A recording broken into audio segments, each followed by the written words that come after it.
kababayan! Welcome back again to our channel. Kumusta po kayo? So medyo maulan po ang panahon ngayon. Galing kami ng Puerto Princesa at as you can see, gusto ko lang ipakita sa inyo sa mga hindi pa nakakaalam na babaybayin po natin ang tinatawag nating Acacia Tunnel dito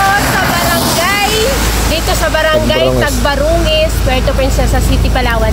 So makikita nyo po mga ka-antrep, itong Acacia Tunnel na ito ngayong Christmas season ay pinapailaw po yan, pero alas 6 hanggang alas 10 ng gabi at napakaganda pong tingnan kapag kayo po'y dumaan dito, or pwede nyo pong sadyain mga ka-antrep na pumunta dito, bumisita dito, dahil pwede mo isama ang girlfriend mo, mahal mo sa buhay, kaibigan mo, barkada mo para mag-chowlong dito.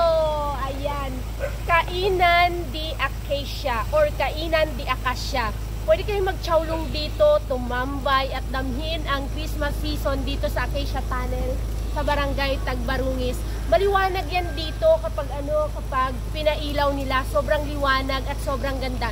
Maraming tumatambay dito paggabi at marami ding nagtitake ng pictures at minsan puno ito dito. Pwede kayong magkape, ayan, magkape, mag-chowlong habang tumatambay dito sa may Acacia Tunnel.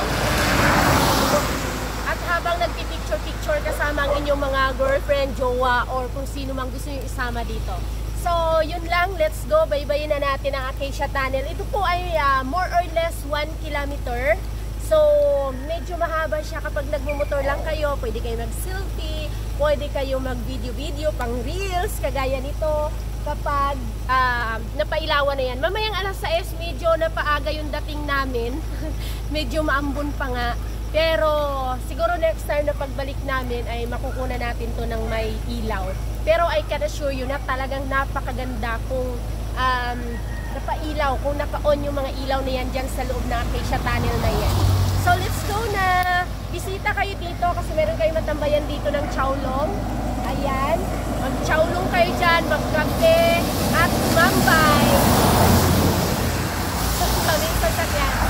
And Happy New Year mula dito sa Acacia Tunnel ng barangay Tagbarungis, Puerto Princesa City, Palawan. Let's go!